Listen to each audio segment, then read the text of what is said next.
Buenos días, amigos. Hoy jueves 21 de febrero de este 2019. Debemos iniciar ya con una alerta.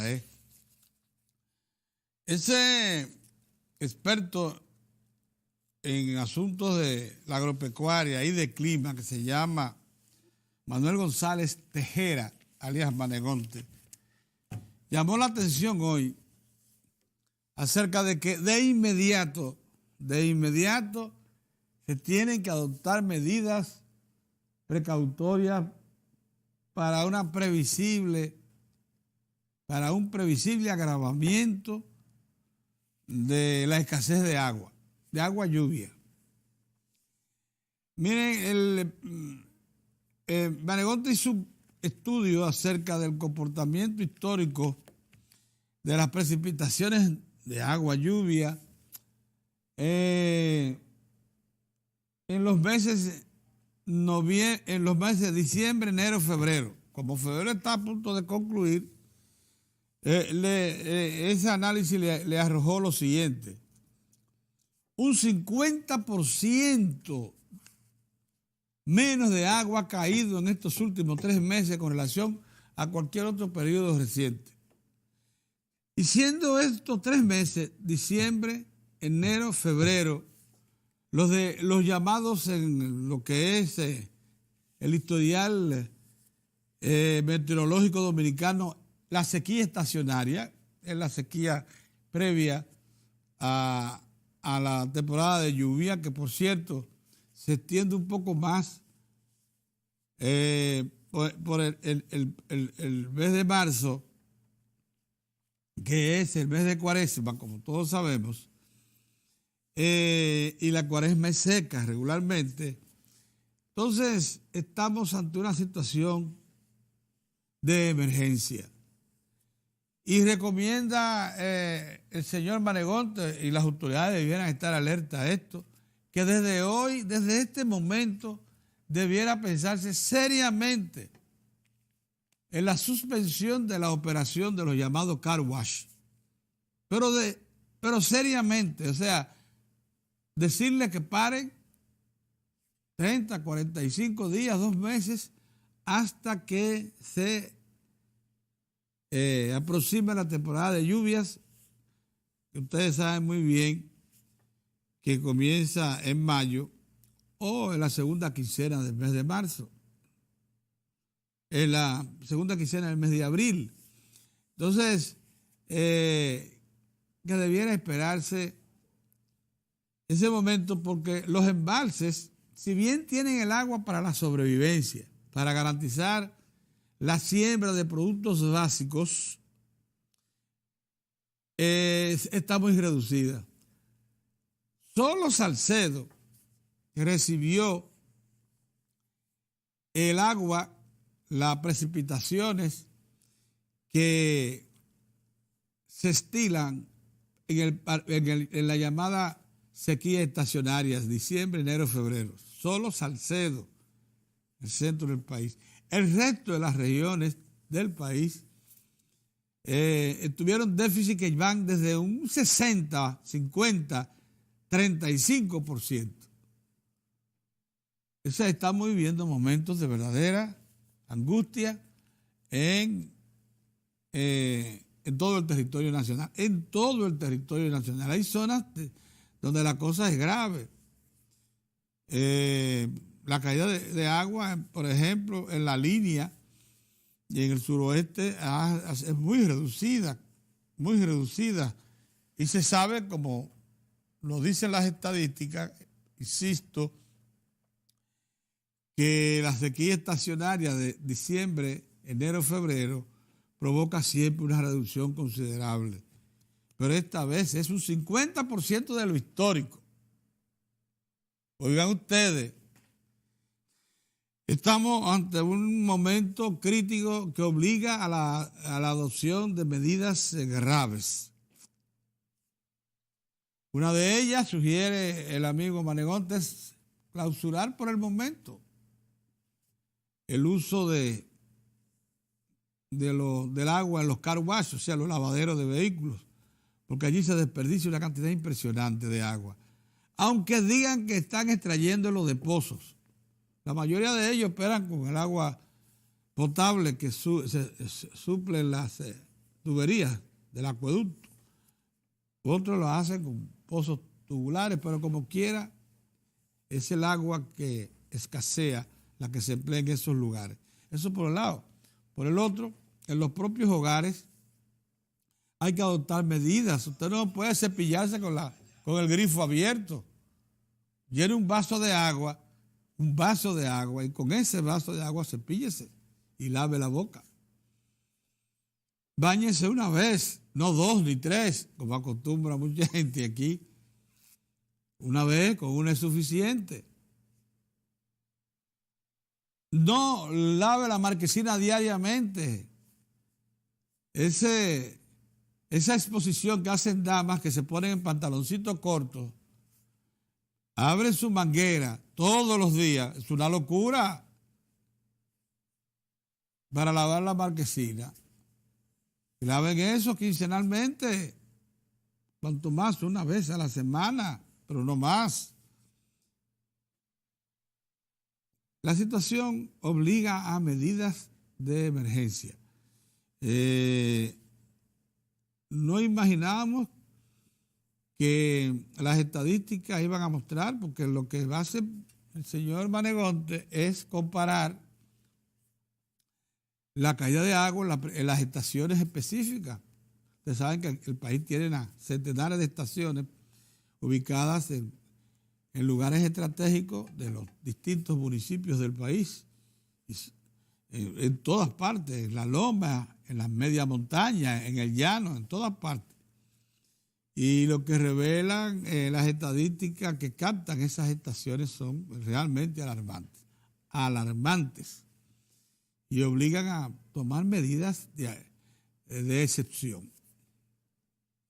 Entre ellas, clausurar los sitios donde se consume masivamente agua, los car wash. Yo voy rápidamente a lavar mi guagua porque esa siempre está sucia. La lavo una vez a la semana. En unos espacios, en unos car wash que hay automáticos ahora, y es verdad que desperdician agua porque al ser automático la máquina no razona.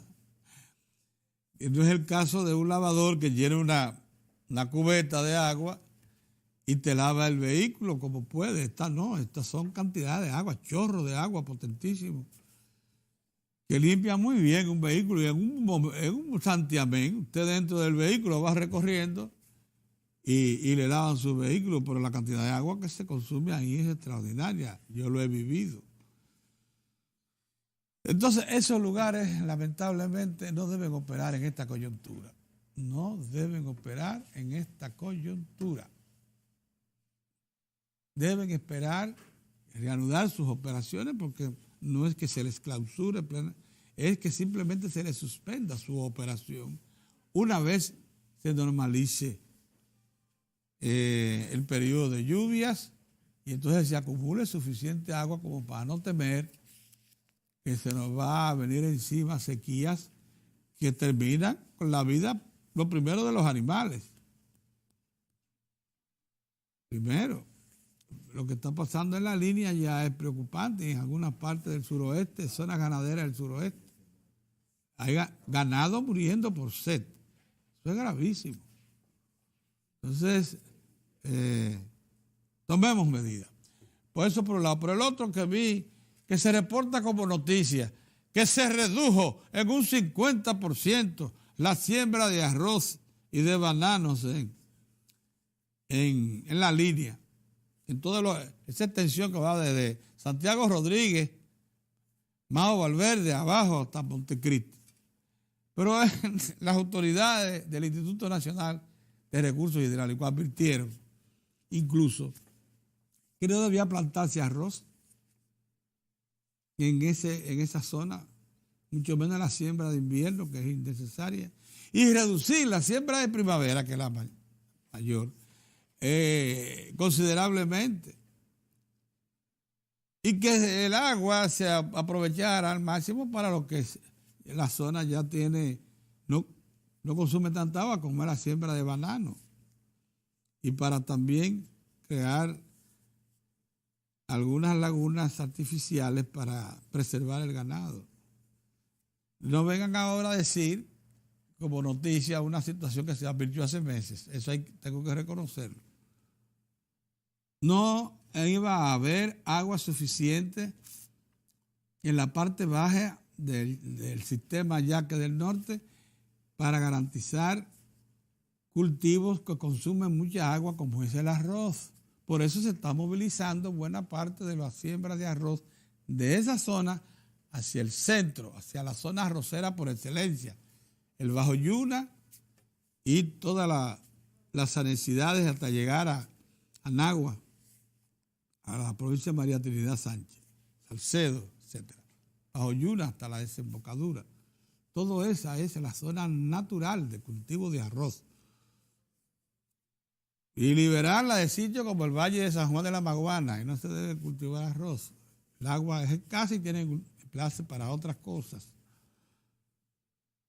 Y lo mismo que la línea. Entonces, se necesita una mayor autoridad y planificación en el uso del agua y en la regionalización de la agropecuaria, para que el país saque mayor provecho no solamente de su disponibilidad de agua, sino también de su disponibilidad de suelo. Eso es lo que queríamos decir en esta primera parte. La segunda parte es lo siguiente. Es evidente que el Partido Revolucionario Moderno lo que ha querido es impedir que el gobierno del Partido de la Liberación Dominicana saque provecho de un esfuerzo que ha venido haciendo por años. Primero, la discusión empleando centenares de horas, miles de horas, de un pacto eléctrico en el que ha accedido por disposición de una ley, la que crea la Estrategia Nacional de Desarrollo, el Estado Dominicano compartir, el sector público compartirlo con el sector privado. Una tarea que le asigna la Constitución únicamente al sector público, que se supone que es el que representa a toda la sociedad, el Estado, que es la de garantizar un servicio público como la electricidad y regularlo. Garantizar el servicio y regularlo. Esas son tareas constitucionales que tiene el Estado, que él ha querido compartir una vez convocó al Consejo Económico y Social con el sector privado y con el resto de la sociedad, o sea, las entidades civiles y de la sociedad que no están representadas en los órganos fácticos. Entonces, ese esfuerzo de más de 3 años se fue convocado en el 2013 y que dio resultados considerables porque de un paquete de medidas, de acciones, ya más de un 85% han sido consensuadas. Y cuando se creyó que todo estaba listo y se convocó para el día de ayer firmar ese pacto eléctrico pendiente de, como les digo, de otras medidas que con el tiempo probablemente se iban a crear condiciones para que fuesen asimiladas por todos los componentes de la reunión que ha convocado el Consejo Económico y Social, pero que se fuera adelante con un pacto parcial, en sentido general, parcial, porque le faltaría un 10-15% de las medidas originalmente planeadas, pero de esa manera comenzar. Bueno, el PRM se enteró que eso iba a coincidir con otras 2 acciones. La puesta en operación de la central Punta Catalina, en la que el Estado demostró no solamente su capacidad interventora como oferente, recuperando su condición de oferente, que la entregó con la ley eléctrica, la Ley General de Electricidad de 2001, entregó esa capacidad del Estado de ser generador de electricidad, se la entregó toda al sector privado. Que desde el 2001 hasta el 2013 lo denunció el presidente de la República ante la Asamblea Nacional, no agregó un kilovatio, un megavatio nuevo. Entonces, el Estado, advertido de eso, dijo, no, un momentito, no. Hasta ese momento el Estado había sacrificado más de 10.000 millones de dólares del presupuesto para subsidiar la energía. Las pérdidas del subsector eléctrico eran elevadísimas porque el sector generador ofertaba energía a precios muy altos a la distribuidora y estas a su vez tenían que ofertarlo a precios altos, para lo que la economía no estaba preparada. Una buena parte de los sectores medios y bajos de la sociedad no puede pagar la energía a los costos que la estaba comprando la sede. Por eso tuvo el Estado que disponer de una factura subsidiada hasta los 700 kilovatios hora mes. A partir de ahí, entonces se aplica una factura más o menos real, pero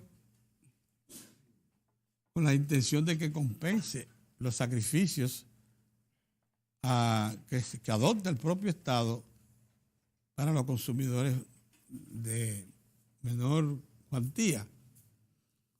100 hasta 300 kilovatios hora mes, 500 kilovatios hora mes, hasta 700. A partir de ahí, la clase media que gusta de los aires acondicionados y una serie de facilidades, entonces esa que pague el costo de la energía. Esa ha sido la situación.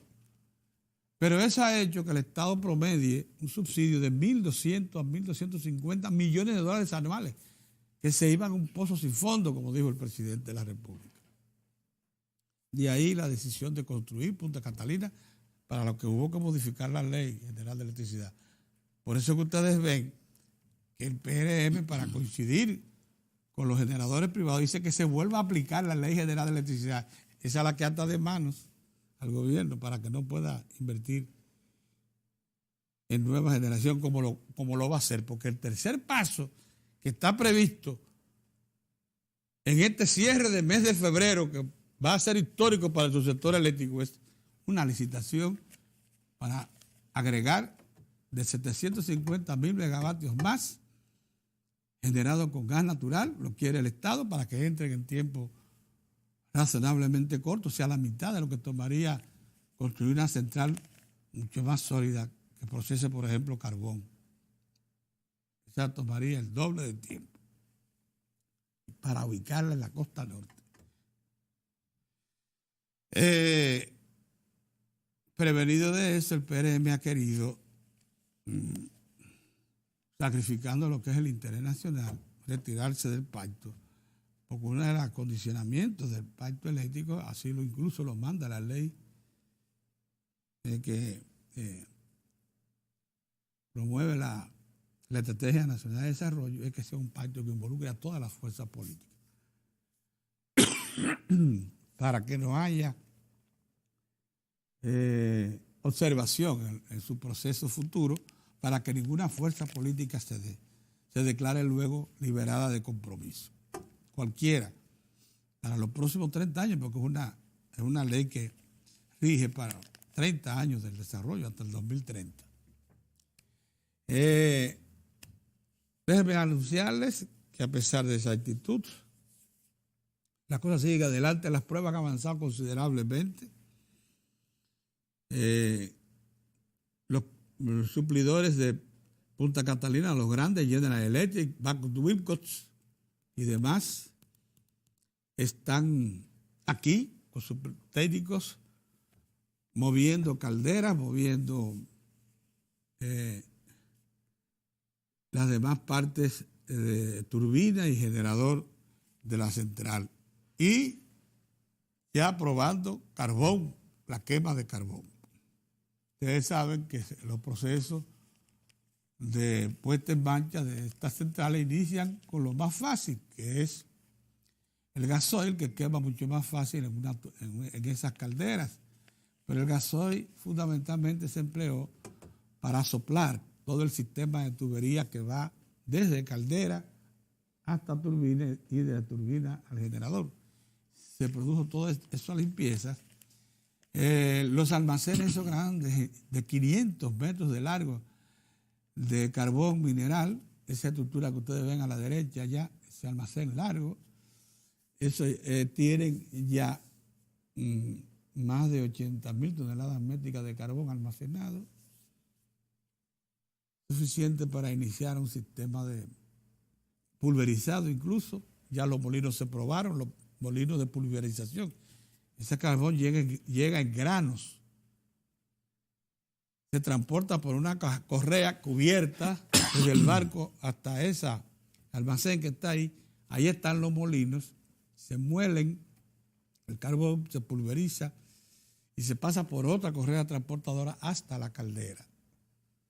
Se quema en caldera, se produce entonces el calor suficiente para poder mover la turbina hasta 3.600 revoluciones por minuto, que es cuando se genera el suficiente vapor capaz de ser convertido por el generador en electricidad directa. Ese es el proceso que está a la espera nada más de punto de cierre para ya anunciar oficialmente al país que Punta Catalina está en línea. Pero las líneas las líneas maestras referidas a la licitación están listas y en cualquier momento, de aquí al 27 de febrero, si no el mismo 27 de febrero, se estará convocando a una nueva licitación. A todo eso es lo que se quiere estropear. Hay un sector generador privado que se siente preocupado por esto, porque eso le da al Estado una capacidad interventora en el negocio, como un oferente más, como debe ser, que los obliga entonces a ellos a acelerar el paso. Deben ese gasoducto que se construye desde AES Andrés hasta San Pedro de Macorís, hasta la boca de Quisqueya 1, una decisión que tomaron Barrick Gold y Gold Corp conjuntamente con AES International. Ese gasoducto está a toda marcha porque se sabe que si el Estado sigue adelante y el sector privado se ata de manos, una buena parte de sus inversiones quedarán inactivas. Mientras que esos 800 y tantos megavatios que tienen en San Pedro de Macorís, procesando ahora mismo derivados de petróleo, si pasan a procesar gas natural, entran dentro de la normativa de reducción de costos y entonces a competir en un mercado como el que viene de mucha exigencia en cuanto a eficiencia.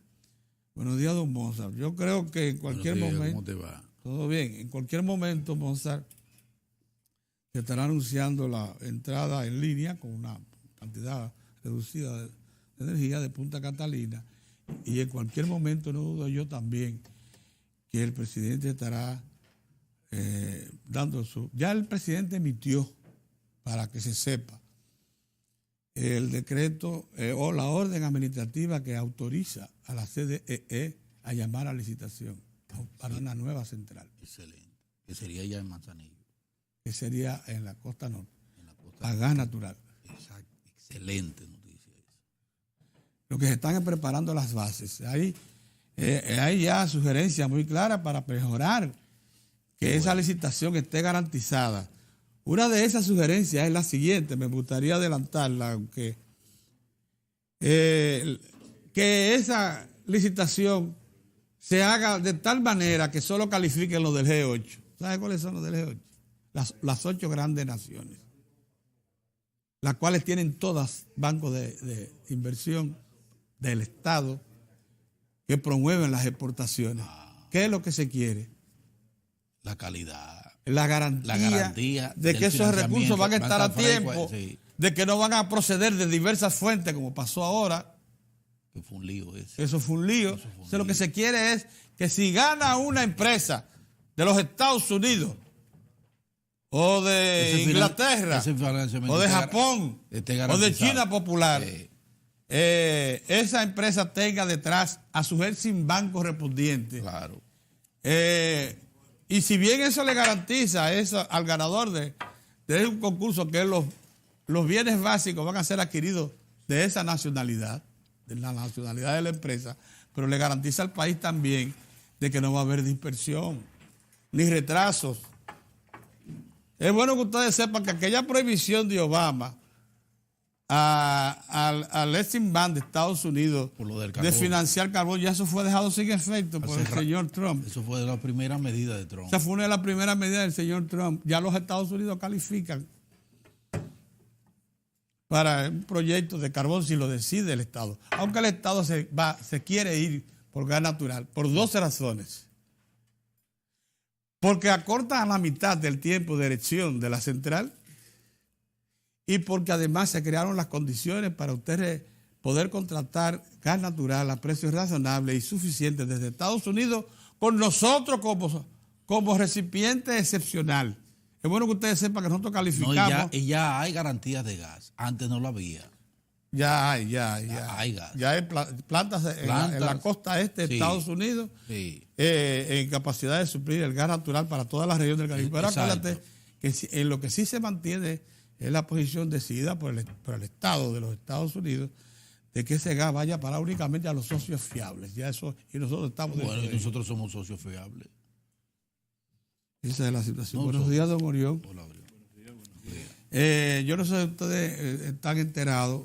Esta mañana, Panegonte pidió a las autoridades tomar medidas de emergencia. ¿Qué pasó?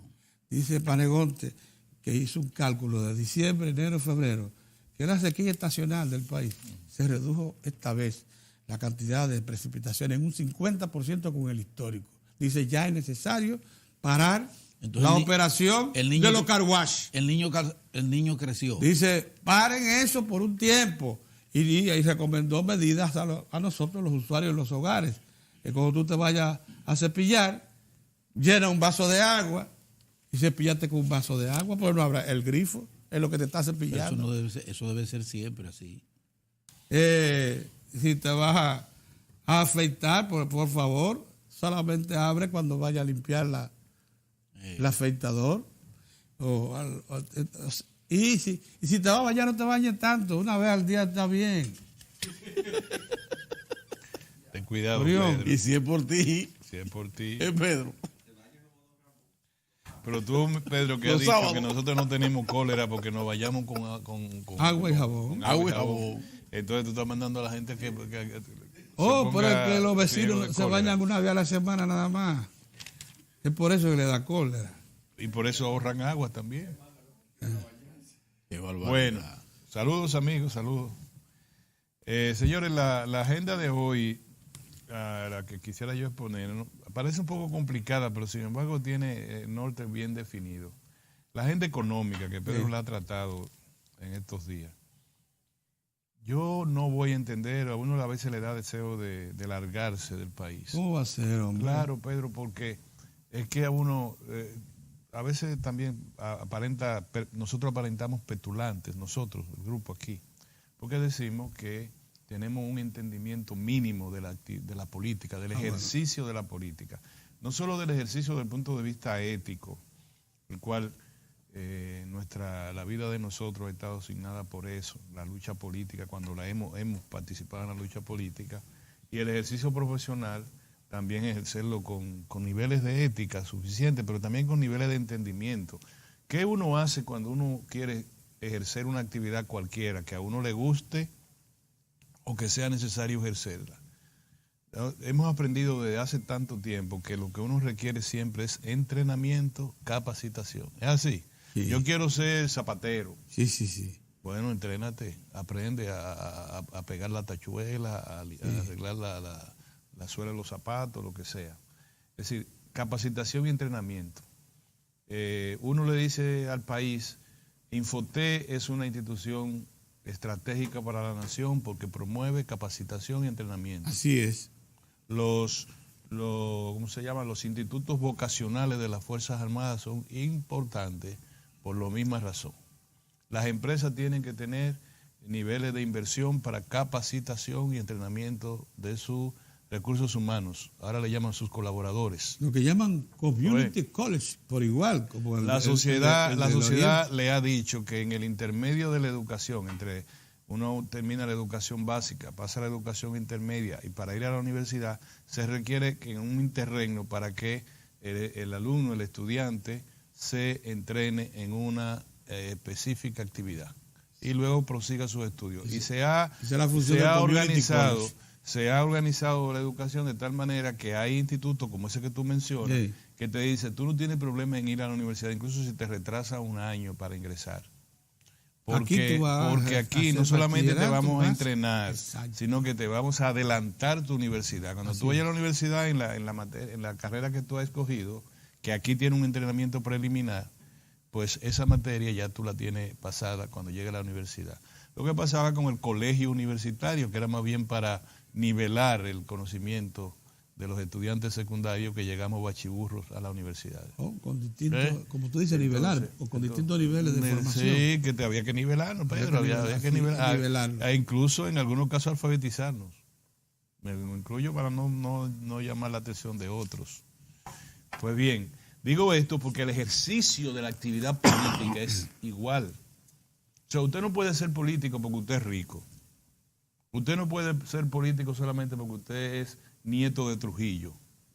Usted no puede ser político porque le dio la gana y usted es periodista y oye su nombre muy sonoro y usted determinó que usted va a ser, por eso, candidato a la presidencia de la República. Porque usted oye siente que su nombre suena bonito cuando se menciona, porque lo han mencionado por radio y por televisión tantas veces que usted considera que eso es ya el crédito suficiente para ser el primero entre los iguales en la República Dominicana. ¿Por qué este introito? Bueno, porque ayer antier el país estuvo a punto de dar un gran salto hacia adelante con el pacto eléctrico. Gran salto hacia adelante. Sí. ¿Quiénes lo dicen así? No con esta palabra, lo dice la Cámara Americana de Comercio. Así es. Donde están los empresarios mayor inversores de la República Dominicana y con mayor proyección de lo que es la economía a nivel mundial. ¿O no? ¿Estamos en desacuerdo? No es lo mismo tener una fábrica de plástico en un lateral del parque industrial de Herrera o de Jaina que usted tener el teléfono habilitado para hablar con el presidente Donald Trump sobre cualquier tema relacionado con la embajada americana. Entonces, por eso digo que antier a nosotros, a la República Dominicana, se frustró un esfuerzo que data de un lustro, casi un lustro, que se ha estado conciliando, consensuando fundamentalmente con el sector empresarial de la República Dominicana, aun cuando participa el sector político, el sector académico y la mentada sociedad civil. Y se hizo un esfuerzo de algo que yo, solamente con decirle a ustedes que en los últimos 10 años, desde el presupuesto nacional se han transferido más de 13,000 millones de dólares al subsector eléctrico así es. Para conjurar déficits que crea esa industria y que el Estado se ha hecho responsable para evitar una convulsión social o un crash económico. ¿Es así? Así mismo. Entonces, justo así. ¿Por qué la convulsión social? Porque la ciudadanía no puede pagar el costo de la energía. Ni siquiera la clase media, que está siendo incluso penalizada para que los sectores de menor ingreso puedan ver la luz. Así es. Puedan ver la luz. Es así. Si eso no ocurriría, aquí no habría gobernanza. No es posible. En pleno siglo XXI, con una crisis de proporciones inimaginables en el tema, en el servicio eléctrico. Pero el servicio eléctrico también es el número 1 entre los factores de competitividad en la República Dominicana. Debería ser para nosotros ya innovación, tecnología e innovación debería ser, pero no es ese, porque todavía nosotros no hemos superado el tener un servicio eléctrico eficiente, continuo y a un precio competitivo. Es así. Entonces, ¿cómo nosotros podemos dar ese gran salto hacia adelante? Bueno, ya es como cuando usted va en una carrera y le están poniendo una barrera que es elástica y usted sigue y ya usted va llevándose la barrera elástica hasta donde puede, ya no puede. Y si la economía se detiene en ese momento, la misma barrera elástica en su retorno violento lo va a llevar más atrás del punto de origen. Sí. ¿Qué es lo que se le señala con esto? Bueno, nosotros ya no podemos, ya la economía dominicana no puede avanzar más con el tema eléctrico rezagado. O sea, ¿hasta dónde podemos llegar? ¿Qué podemos hacer? ¿Cuánto va a crecer la economía en los próximos 4 años si nosotros no resolvemos el tema de la industria eléctrica?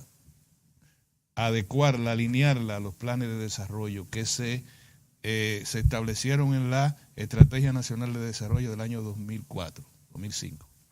¿Qué podemos hacer? ¿Cuánto tenemos que esperar? ¿Tenemos que esperar a que don José Luis Abinader sea presidente? ¿O tenemos que esperar qué? ¿Qué es lo que tenemos que esperar? Porque la economía no puede seguir creciendo solo por el lado de un manejo adecuado del sector monetario, con la suerte del sector externo, sí, y con inversiones monetario y financiero. Monetario y financiero, lo pongo los dos, sí. y con la digamos con las políticas puntuales de redistribución del ingreso. No es suficiente. No es suficiente. Ayer o antier hablábamos solo de la nivelación de los terrenos de producción agrícola. Solo eso es, Pedro diría, cica de colí respecto a todo el planteamiento tecnológico y de inserción de los mercados de la República Dominicana, de producción de valor, de agregar valor a la producción primaria agropecuaria y de insertarnos en los mercados globales. Eso es una tarea inmensa. La nivelación de 700.000 tareas de cultivo de arroz tradicionales implicaría unos 700 millones de dólares. Entonces, nosotros tenemos demasiadas cosas por delante. Entonces, 800. Dice el empresariado, el gran empresariado. Con rayos láser. Oiga que le mencioné, el gran empresariado. Sí, vamos a resolver eso. Lo otro, vamos en el camino. Lo que tú señalaste tú no dijiste ayer que en ese prontuario de por qué el Partido Revolucionario Moderno, y arrastró, por cierto, a Hipólito Mejía, que había dicho lo contrario, frustra este tipo de pacto. Tú no señalaste que hay cosas que son planteamientos políticos. La voluntad de reducir los apagones en los próximos 18 meses después de firmar. 18 meses. Bueno, eso puede ser menos. Eso puede ser una tarea. Espérate, tú no vas a firmar porque tú en los próximos 18 meses tú entiendes que deben cesar los apagones. No, tú me tienes que decir las medidas que vamos a tomar para cesar los apagones. Por ejemplo, que se le dé veeduría seguimiento a los planes. Bueno, también vamos a darle. Eso no es un asunto de principio, sino es un asunto técnico. Volver a examinar a Punta Catalina en sus orígenes.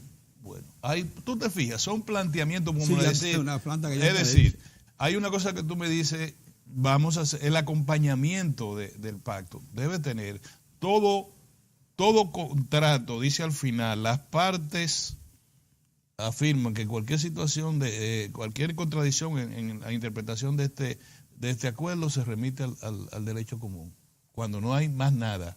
Pero otros dicen, será así, habrá una comisión de qué sé yo qué cosa, lo dicen, cuando no estemos de acuerdo en la interpretación de lo que hemos acordado. Y él acordaba que los 15 acciones que quedan pendientes, alrededor del 15%, se va a proseguir. No lo querrán decir así, porque también tenemos un discurso político y económico bastante enrarecido en la República Dominicana. No lo querrán decir así, pero fue una decisión política del Partido Revolucionario Moderno, que a mí me parece que el enfoque que se le dio fue errado. Creen que han derrotado al gobierno con frustrar a última hora un proyecto que comenzó a discutirse hace más de 4 años. Así es. Que es vital para para 2003. No solamente para la economía dominicana, para la gobernanza dominicana y para la sostenibilidad y consolidación de la democracia. Así es. No se pierdan en eso. No estamos hablando de que si vamos a salvar el río, solo el río Yaque o el río Sama.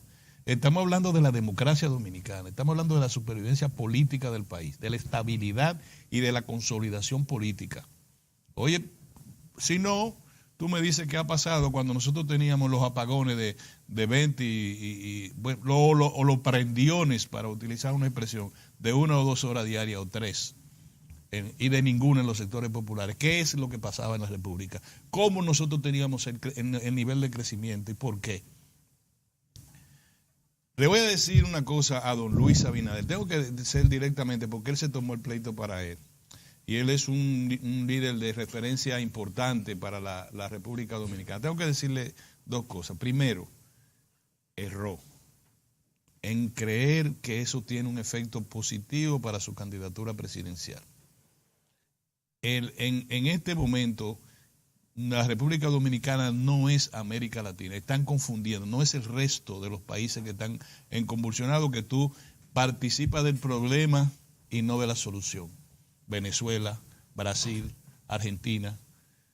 Para que tenga una idea, en Argentina las pensiones la van a aumentar a 65 años el límite para los hombres y a 62 para las mujeres. Esa es la primera gran decisión del gobierno neoliberal de Macri.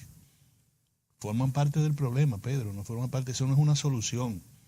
Eso es una matemática. Decir, mira, no alcanzamos con esto, que se mueran. Vamos a ponerlo de 57 a 65 la pensión. No de 57 a 60, de 54 a 65, 11 años más, o usted se muere antes o se va a morir inmediatamente después de que le demos la pensión. Porque la única manera de nosotros resolver las cuentas nacionales. Porque las cuentas nacionales se resuelven de conformidad con las clases dominantes, más arraigadas y más ortodoxas en la explotación del hombre por el hombre. O lo que el Papa Juan Pablo II llamó capitalismo salvaje. Ese es el capitalismo salvaje. El capitalismo del otro, Bolsonaro, que terminó a su número 1 funcionario teniéndolo que votar, saliendo del hospital por delincuentes y por ladrones. ¿No fue así? Así fue. Entonces, hagamos de este país un país respirable en la adopción de políticas públicas. Yo prefería ver a don Luis Abinader participando de la solución, decir, a pesar de esto, nosotros, por el bien del país, hemos decidido firmar eso. Porque lo que tú leíste ayer, ninguno de los cuales, solo uno, son asuntos de principio, y tú no puedes... Y hay algunos de esas hasta razonables. No, lo que pasa es que los mezclan con otras que son... Ven, mañana tú le vas a decir que tú no vas a firmar el pacto eléctrico porque tú reclamas que las 3 empresas se conviertan en una con un solo directorio. Eso si no se hizo en 4 años, ¿tú crees que se puede hacer en 24 horas? ¿Tú crees que es fácil tú fusionar 4 empresas que están distribuyendo, que tienen cada una un déficit equivalente a más del 30% de su capital, de su flujo de caja, más de un 30%, lo cual en la mayoría está señalado en subsidios directos e indirectos, robo de luz, pérdida de la distribución. Y tú me vas a decir que tú puedes, yo no firmo mañana si no me resuelven eso hoy. Pedro, no, eso tiene que quedar en parte de la carpeta que tiene que tener hacia una solución definitiva que no va a ser. Como lo sugiere el texto actual, el que se iba a firmar. Entonces, quisiera llamar la atención. Se pone un plazo para resolver eso.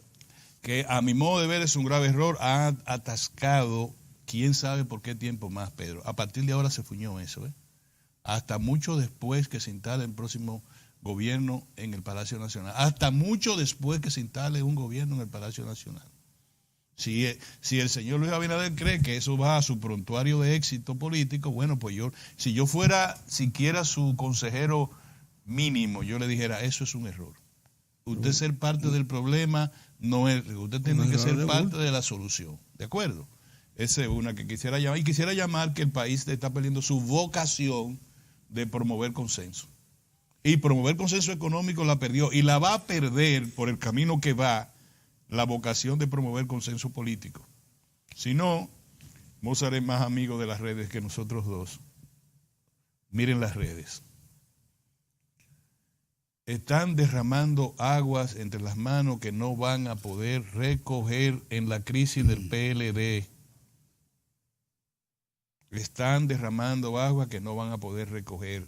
Están desperdiciando oportunidades de consenso importantes, no de alianzas filisteas de último minuto, dado por la irracionalidad, no, de consensos importantes. Por ejemplo, yo no voy a entender cómo es que cualquiera de las corrientes que aspiran a encabezar la boleta del PLD, cualquiera de las corrientes, no entiendan que la realidad objetiva le indican que tienen que montarse sobre los logros que tiene la República Dominicana. Oye, no le voy a decir ni siquiera los logros del gobierno, los logros que ha alcanzado la República Dominicana. Objetivamente, tú dices, en América Latina, ¿qué otro país tiene los perfiles de desarrollo, de sostenibilidad de su crecimiento?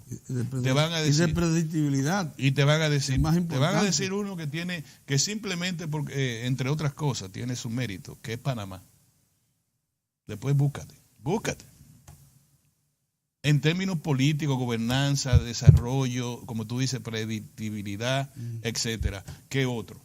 Entonces tú no le puedes decir lo que dice la oposición ahora mismo, que están analizando el gobierno. Claro que no pueden decir que este es el mejor gobierno del mundo, y no deben decirlo, y quizás no sea tampoco el mejor gobierno del mundo. Pero tú decir, como participación ciudadana, este gobierno tiene todo lo que tiene este gobierno es sombra. No. Y cuando tú estás discutiendo en términos, o el PRM o cualquiera, no, yo fuera un político y le señalara a mi modo de ver los avances que ha tenido y le señalara las debilidades que tiene. Y como político resaltara más las debilidades si fuera de la oposición. Lo que yo no voy a entender es que dentro del litoral del PLD se pretenda resaltar lo que se denominan sombras del gobierno y no arrimarse a la luz que proyectan las obras importantes del Sería gobierno. un grave error. Entonces, esa es una. Y dos, no han entendido, no los líderes, y esto va especialmente para Moza, no los líderes del Partido de la Liberación Dominicana, que no han expresado ningún desatino que haga que la lucha interna del PLD se convierta insalvable. Ninguno de los líderes importantes del partido, para no mencionar más nada. Tú no conoces ninguna declaración, ningún exabrupto de los líderes. Sí. Sin embargo, los dirigentes, muchos de los cuales a veces se creen de verdad que son líderes y son dirigentes, dirigentes con un trayecto que les falta por caminar bastante, decirle, esos dirigentes ahora, han terminado confundiendo lo que son las contradicciones principales. Si yo tengo una contradicción principal contigo, bueno, con contradicciones secundarias. Y han terminado, como aprovechando algunos que usan el lenguaje todavía marxista del profesor Juan Bosch, han terminado siendo pequeños burgueses desesperados en búsqueda no se sabe de qué. Con un deseo protagónico. Por unas cuantas horas de brillo. No pueden tener algunos de ellos sus 15 minutos de gloria porque tienen 50 años en lo mismo. De manera que esos 15 minutos se lo han dado algunas veces cuando han sido ministros. Pero no, ¿qué buscan? ¿Qué se tiene con lo que está pasando en las redes ahora? Los planteamientos políticos se responden políticamente, Pedro, no se responden con ofensa. El señor José Ramón Peralta dijo que el presidente Danilo Medina es el único que garantiza ganar en la primera vuelta. Yo, si fuera del otro lado, le digo, no. El único que garantiza es el mío. El mío garantiza ganar en la primera vuelta. Y es una declaración política a otra. Ahora, yo le voy a decir, por usted está hablando Danilo y la reelección y la que sí o qué. Bueno, eso no tiene sentido cuando hay que recoger el agua dentro. ¿Cuándo, Mozart, que hay que recoger el agua? En marzo, en mayo. Cuando comiencen las elecciones hay que recoger el agua. Si tú la derramaste, mira a ver cómo que tú la vas a recoger, porque ¿cómo pueden ir separados? O es que van a ir arreados uno con los otros, amarrados. Te van a decir, Pedro, tú no quieres ir, pero te voy a amarrar, ven. Yo lo que aspiro, y le voy a decir, y Mozart no quiere hablar de esto, yo siempre ataco a Mozart por eso. Yo aspiro a que se recupere el buen juicio y también se recupere el correcto planteamiento político.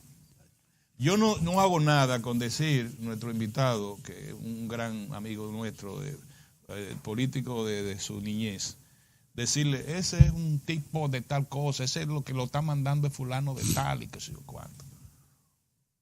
Porque eso no es político. Yo diría que lo que él está planteando no es correcto por esto, por esto, por esto y por esto. Y ya. Y eso mantiene primero hace que el choque de las ideas traiga luz, que es lo que uno aspira. Chocó, traiga luz. Y segundo, permitiría en un momento determinado recoger el agua derramada.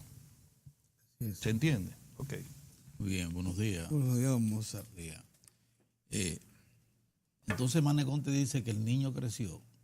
Porque tú decías que se había dicho que esta sequía iba a ser corta. Déjame ver. Y que era un niño pequeño. Un niño pequeño, sí. Pero se está prolongando en el tiempo. El niño ese Por la sequía. está creciendo. Sí. Moza, sí, perdóname antes de tú empezar. Si yo no estoy aquí, yo quiero que tú me des la grabación que tú siempre grabas de Héctor Guzmán, que va a ser nuestro invitado. Porque yo quiero ver qué Héctor va a decir de este problema. Yo sé que él va a hablar de eso. Oh, pero claro que sí. Tú me la mandas, No, por no, favor. ese hombre sí, porque ese está. No va a hablar. A ver si yo me frustro Ese hombre más sabe de todavía. Ese hombre sabe de Está eso. bien. Así es. Miren, buenos días. Entonces el niño ha crecido. Sí, creció el niño.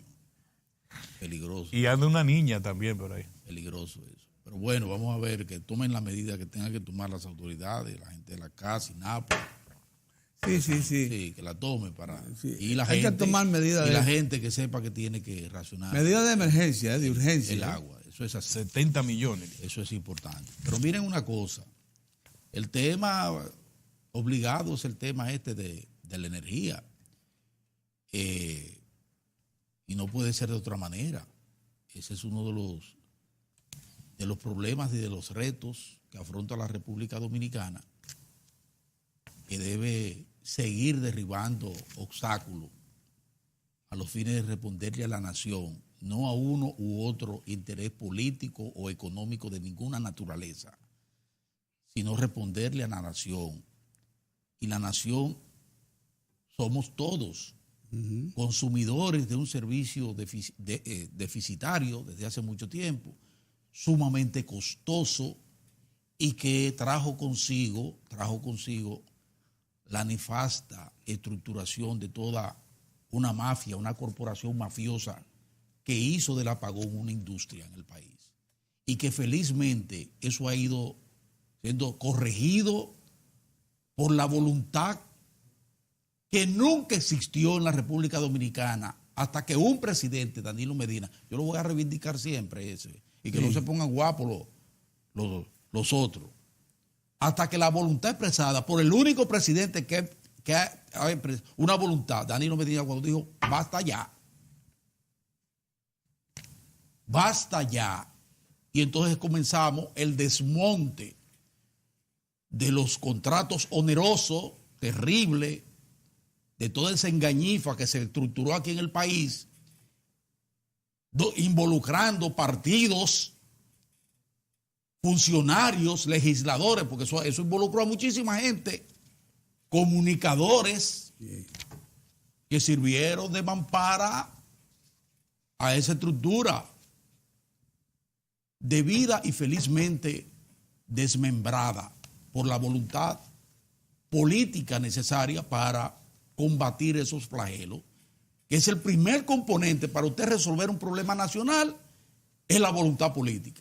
Si no hay voluntad política, ustedes saben perfectamente bien que no se derriban los problemas y en consecuencia no se avanza. Nosotros hemos avanzado en el plano eléctrico y vamos a seguir avanzando. Ahora digo yo soy de lo que digo, bueno, yo era de lo que estaba, aplaudí muy bien. Mira, van a firmar el pacto, qué bien. Porque era una forma de decirle al país, se está entendiendo, los sectores nacionales, el liderazgo político y empresarial está entendiendo que ese debe ser su rol. Y está consensuando en la dirección de resolver un problema que nos atañe a todos. Y por eso lo aplaudí. Pero no crean ustedes que porque eso se haya pospuesto, por lo que fuere, yo me voy a angustiar. ¿Ustedes saben por qué? Porque yo soy de los que han convencido de que el pacto eléctrico está en vigencia. Y la vigencia del pacto eléctrico lo dio Punta Catalina. Y el antes y después, Punta Catalina. Y Punta Catalina está terminada. Y Punta Catalina ya empujó a un subsector de generación eléctrica que se mantenía con rabietas, tratando de impedir con muchísimas artimañas y recursos, muchas veces no santo, como se dice, procurando obstaculizar el proceso de reforma. Porque era allí donde estaba realmente, donde estaban las raíces del problema. En la oferta. En la oferta de energía. Si tú controlas la oferta, controla todo. Como tú tenías a un Estado debilucho, porque era un Estado que era falto de iniciativa. Su dignidad rodaba. ¿Tú la podías manipular? No podía, porque el enchufe lo tenían 2 o 3 familias y capitales locales y foráneos que estaban haciendo con este país lo que le daba la gana. Así es, Mozart. Ni más ni menos. Pero vino la voluntad política expresada ahí con Danilo Medina Sánchez y dijo, basta ya. Y se hizo y recibimos el primer destello de luz en la República Dominicana. ¿Qué es eso que está ahí? Que es Punta Catalina. Esa. Y el primer contrato a 8 centavos de dólares. De una vez surgió. Surgió de inmediato. Pero ¿Y de dónde provino eso? Del sector privado. Del mismo sector que vendía a 16, a 18, a 21, a 30 centavos de dólares un megavatio. Así, llegó a 34 una vez en Midenro. Eso quedó atrás. Entonces no me digan ustedes que no hemos avanzado. No, se avanzó. Ahí estábamos envueltos, en el corazón de lo que es el pacto eléctrico. Porque el pacto eléctrico no es ir a concesionar, a hacer concesiones para que las carteras de 2 o 3 jorocones se mantengan ahí recibiendo recursos que necesita el país para avanzar y que estaban yéndose ahí a ese sumidero. No, como acaba de acontecer. ¿Tú sabes de lo que yo me enteré ayer de boca de un gran gente de negocio del Partido Revolucionario Moderno? Eso fue una concesión. Me dijo esa a mí ayer anoche. Esa fue una concesión extraña. Del partido de a ese sector. corta visión de Luis Abinader y ese grupo. A los empresarios. A los empresarios. De la generación Sí. que quieren seguir manipulando Sí. el mercado. Una concesión creyendo él, pero más tontos son los que se prestaron a eso.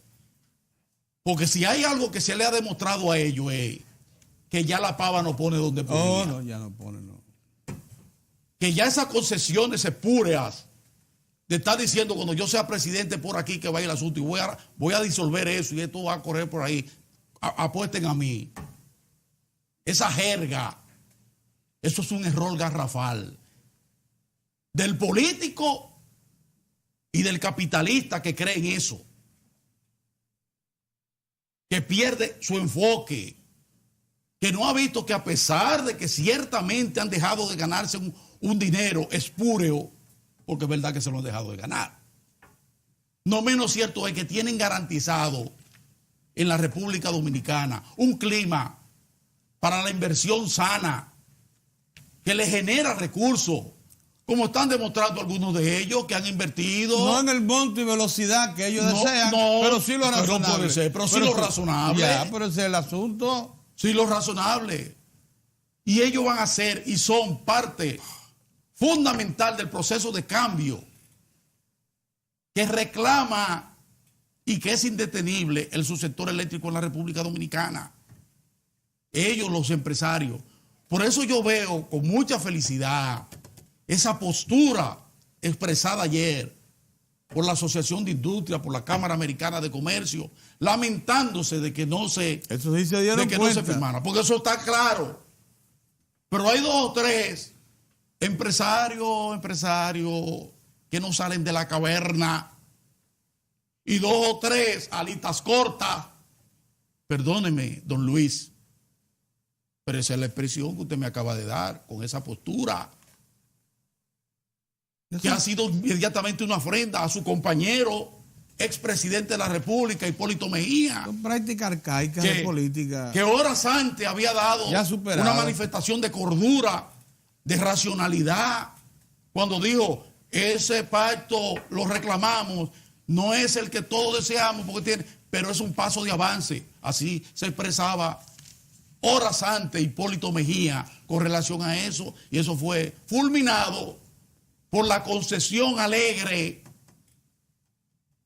infantil, del equipo de Luis Abinader a un grupo de ese subsector eléctrico. Prácticas arcaicas de ejercer política. Eso es todo. Eso es así, ¿eh? Pero por suerte, yo decía ayer que muy a pesar de eso, el proceso va a continuar. Claro, claro, sí. Pedro, el proceso va a continuar. No, y está avanzando. Está avanzando. Yo le cuestionaba y le reitero mi cuestionamiento al gobierno. ¿En qué sentido? Yo digo, estoy de acuerdo con que pospusiera. Pues yo estoy de acuerdo que pospusiera, porque el gobierno ha dado demostraciones que quiere, que de alguna manera consensuar hasta donde se pueda los procesos de cambios estructurales. Porque los cambios estructurales hay que tratar de consensuarlos. Una orden de la ley ¿Tú entiendes? de estrategia del desarrollo. De desarrollo, además, usted está eso. encaminándose a cumplir con un objetivo de la ley de estrategia de desarrollo. Sí, él lo dice a sí mismo, que tiene que ser el fruto de toda la colectividad que está buscando el fruto, exacto, en capacidad de decisión. Que el gobierno no todo lo que se le ocurra. El gobierno está empeñado en eso, yo lo veo muy bien. Y el PRM es básico. Pero ¿qué le faltó al gobierno? Dije yo y reitero hoy. Decirlo, explicarlo. No, nosotros vamos a proponer por esta razón. Sí. ¿Qué tenía eso? ¿Por qué no lo puede explicar? ¿Por qué abrirle un espacio, una tronera a la especulación y a que se le pegue un malvado? Porque ahora oigo yo que el gobierno fue el culpable, que el gobierno por esto, porque el gobierno obstaculiza y el gobierno esto, el gobierno lo otro. No. Yo oí al señor amigo tuyo, decir que ese es en componenda, el del PSD, que eso es en componenda con los sectores generadores. ¿Pero cuál es ese? Fernando Peña. Sí. No, pero Fernando Peña está en su asunto. Pero deja a Fernandito tranquilo. Eso va mucho más allá, porque esas son estructuras que se montaron para impedir. Edwin Croix. Punta Catalina, que se inventaron. La familia grande esa que buscó esos muchachos para tratar de impedir la construcción de Punta Catalina bajo el alegato de que era un contaminante terrible. Que pero iba a era para ellos quedarse con el proyecto. Pero era para quedarse con el proyecto. Pero eso lo sabemos y lo dejamos ahí. Eso no me voy a desviar con Fernando. Ya Fernando, sus minutos de gloria ya. Yo lo que quiero es lo siguiente, porque esto sí es interesante, porque estamos hablando del principal partido de la oposición, donde hay gente con cabeza bien amueblada, Pedro, y gente a la que yo respeto, incluyendo el mismo Luis, que nos merece respeto y consideración. Ahora, ni a Luis ni a nadie le vamos a permitir nosotros quedarnos callados frente a una tratativa, que eso fue lo que pasó. Una tratativa. No, sin duda, contra el desarrollo del país. Contra el desarrollo del país. Eso es así. Eso fue lo que aconteció. Y una forma alegre, insisto, ligera, infantil, de estar irresponsable haciendo concesiones. Cuando usted todavía es precandidato, porque no se sabe, ahí en ese PRM no se sabe lo que va a pasar. Mira ahí en Santo Domingo Este, andan vueltos locos. Porque el cantautor, ¿cómo se llama? El amigo, que va para el PRM, eso se va a armar un lío del carajo para allá, eso. Imagínate. Y ese liderazgo local que tiene ese PLD ahí, con ese muchacho, con el de Santo Domingo Este, el alcalde. El Cañero. ¡Ay!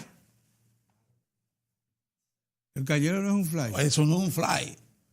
es un líder fuerte en Santo Domingo Este, y con él otros dentro del PRD. Pero ahí se va pero lo que quiero decir, déjame seguir en esto. Lo importante es, Orión decía, una lástima de Orión. Él dice, oye, y quién sabe, eso se fuñó. No, Orión, no, eso no se fuñó. Usted sabe, lo primero es que el Estado, el gobierno no está obligado, bajo ninguna circunstancia, a frenar ningún proceso.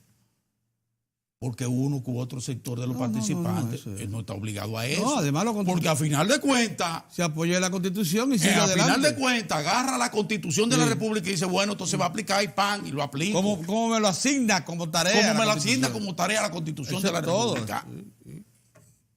Entonces eso no se va a detener. Yo pienso que el gobierno le está dando una segunda oportunidad al PRM. Yo creo que por eso no quiso decir formalmente quizá a qué por se eso debía la proposición. Ando buscándole bajada. Abriéndole, uno tiene todavía. que estar buscándole bajada. Una vía de avenencia. Sí, una vía de avenencia, dándole una segunda oportunidad a un sector importante. Sí, eso es lo que está haciendo. Donde hay técnicos muy calificados en la materia, como lo hay, y colaboradores, porque en el PRM hay colaboradores del gobierno que están ahí en el sector eléctrico, claro, debidamente contratados, pagados, como debe ser. Porque yo tengo un contrato en el gobierno, yo soy contratado y hago mi trabajo. Lo mismo están haciendo técnicos calificados del PRM al servicio del gobierno, que estar al servicio de política pública, Pedro. Sí, el Ministerio de la Presidencia. Del Ministerio, tiene muchísimos miembros de la sociedad civil como de la sociedad civil, un paquete de gente. Bien pagados. Pero son servidores públicos. Bastante bien pagados. Que el país necesita que esos recursos se incorporen y deberían incorporarse más al Estado, a servirle al Estado. Debieran incorporarse más, es verdad. Debieran, porque son técnicos súper calificados. Sí, pero sin tratativas.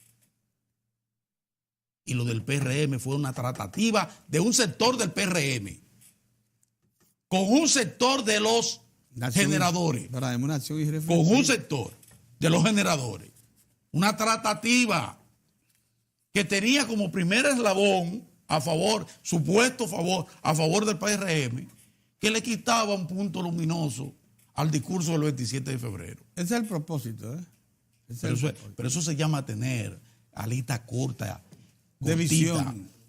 Porque, óyeme, las realizaciones eso no se detiene de esta administración de gobierno, óyeme, eso no lo detiene nadie. No. Eso no lo puede ocultar nadie. Porque además ya están materializadas. Y ese discurso que viene el 27 de febrero va a ser un discurso sustentado en hechos. Y usted, si es inteligente, usted lo que tiene que estar preparado es para saber responder a esa alocución importante que tendrá el jefe del Estado el próximo miércoles. Así es. Es a eso que usted tiene que responderle. No estar con este tipo de laborantismo ligero. Irresponsable. Sí. Irresponsable. Así y eso va a la gente que esté tranquila, que esos apagones y todas esas maldades, eso va a quedar, eso queda atrás. Nosotros vamos a avanzar. Un aporte del PLD, bueno, pero para eso están. Para eso fue que lo pusieron. Sí. Si se ganan el medallón, bueno, vamos a colocarle la medalla. Sí. Y antes de irme, que ya me están dando la señal, déjenme decirle dos cosas. Primero, saludar a propósito de hechos y realizaciones a la comunidad de Santo Domingo Norte, porque hoy precisamente le dice bye bye, adiós al analfabetismo. Bajó del 5%, Pedro, y se considera debajo de un 5%, libre de analfabetismo, la comunidad de Santo Domingo Norte a partir de hoy. Se está anunciando un acto importante. Ustedes saben, eso es plan que ella aprende contigo, un plan fabuloso también, que nos permitirá a nosotros ya para todo el país la República Dominicana saldrá de esas brumas terribles que es el no saber leer ni escribir, Pedro, para abrirle espacio entonces a la luz que trae el saber leer y escribir. Ustedes no saben todos sabemos lo que significa poder leer un documento y no tener que firmar con una X, como nuestros abuelos por allá, o mucha gente. Eso se quedó atrás. Y entonces hay un programa importante. Y lo segundo es que viene un nuevo proyecto, porque nosotros tenemos que pensar, Pedro, que el país no es solo la chercha esta política y todo. No, hay otros temas importantes. Hay un proyecto que ya va a ser sometido ahí en la Cámara de Diputados. Fue sometido y ya la comisión le dio el visto bueno, que es el nuevo proyecto de ley de alquileres. Interesantísimo. Este es un país donde el alquiler está al pecho. Aquí se alquila todo. Desde naves industriales, pasando por almacenes.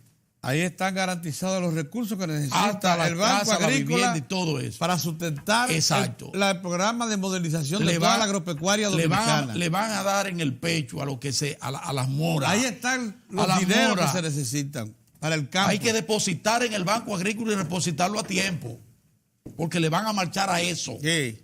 Mediante la ley. Y le van a hacer recargas. Y a los que alquilan, que sepan que eso está diciendo, no, yo alquilo, pero sin los niños. Si tú no tienes niños, pero y esa barbaridad. Oye, qué cosa más grande. Eso es una barbaridad, Pedro. Que tiene el derecho de decir, no, si yo te puedo alquilar esta vivienda, pero si no tienes niños. Eso también está contemplado. Como está contemplado también, que es un mes. No hay por qué pedir que 3 meses de depósito. Pero es un dineral, Pedro. Un dineral. Hay que ir a buscar un préstamo, un asunto, para un inquilino poder cumplir con 3 meses, porque hay que darle uno al joseador, al buscón. Todo eso está contemplado. Es un interesante proyecto de ley. Sí, es verdad. Es un interesante. Eso echa adelante una estructura que ha dado manga por hombro y que además está causando daños terribles. ¿Tú entiendes? A la población mediana y estos muchachos que se casan recién casados, que andan buscando una vivienda y que se la ponen difícil. Mozart, para cerrar eso, yo quisiera únicamente advertir lo siguiente. Sí. Mira, ya está prohibida la maldita juca. Si eso afecta a unas... ¿cómo se llama? Negocios nocturnos. Así, discoteca. Discoteca y eso. Si afecta, lo lamentamos mucho.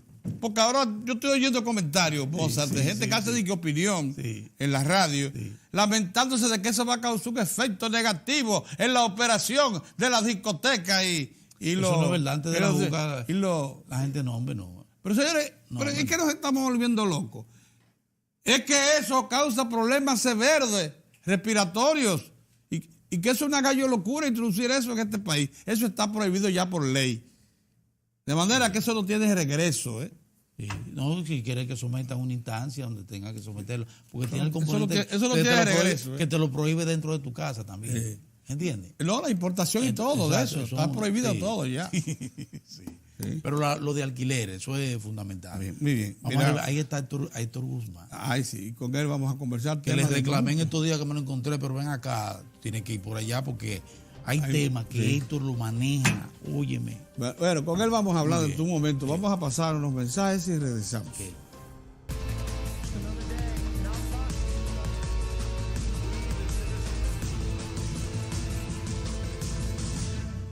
Gracias por su compañía. Las noticias siguen predominando el día a día, sin importar el lugar donde se generen. Todos queremos estar bien informados. Por eso te presentamos las noticias internacionales. Europa no se encuentra actualmente en medio de una crisis migratoria. Al menos eso es lo que consideran en la Agencia Europea de la Guardia de Fronteras y Costas, Frontex. El organismo ha presentado un informe en el que señala que el número de cruces ilegales en las fronteras exteriores del continente europeo se han reducido en más de una cuarta parte desde 2017. La presión sobre España aumenta. En 2017, las entradas ilegales superaron las 57.000 en el país, es decir, el doble de las que se registraron en 2017. El número de inmigrantes ilegales procedentes de Marruecos y la zona conocida como África subsahariana se han quintuplicado en un año. Para tratar de evitarlo, a partir de 2021, los países de la Unión Europea pretenden reforzar Frontex con 10.000 efectivos más que se encargarían, entre otras labores, de ayudar en el retorno de inmigrantes. Centenares de civiles están siendo evacuados del último reducto del Daesh en Siria. Al menos 30 camiones han salido de la localidad de Al-Baghouz, fronteriza con Irak. La mayoría de los evacuados son mujeres y niños, pero hay también hombres. Al frente de la operación Las Fuerzas Democráticas de Siria, la alianza de milicias liderada por los kurdos que asedia el enclave controlado por los yihadistas. El lunes, la alianza árabo-kurda, apoyada por Estados Unidos, dio un plazo de 2 días a los yihadistas para rendirse y salir de Al-Baghouz con sus familias, para evitar el ataque final. La compañía Microsoft dice haber descubierto una serie de ataques dirigidos contra instituciones, centros de análisis político y organizaciones no gubernamentales. Se produjeron a finales de 2018 y tendrían su origen en un grupo que Microsoft vincula al gobierno ruso. Para Diario de 4 en las internacionales, Giovanni Ramírez. Ahora nos vamos a una pausa y luego continuamos con más de Diario de 4.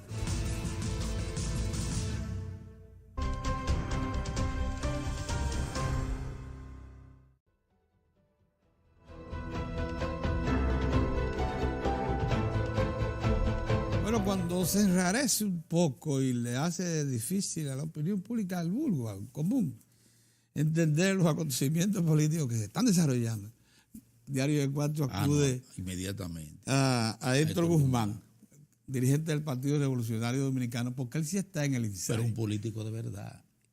Profesional. Formado. ¿Tú sabes lo que ha hecho Héctor? Una cosa que lamenta mucho la agropecuaria. Él prácticamente ha dejado de ejercer su condición de ingeniero agrónomo. Uno de los buenos, porque lo atrajo la política. Buenos días, Héctor. Bueno, buenos días a ustedes y a los amigos televidentes, aquí oyendo los comentarios. A Orión, que se excusó, pero oí buenos razonamientos que hacía Orión de la política. Interesante. Héctor, vamos a empezar por el tema eléctrico.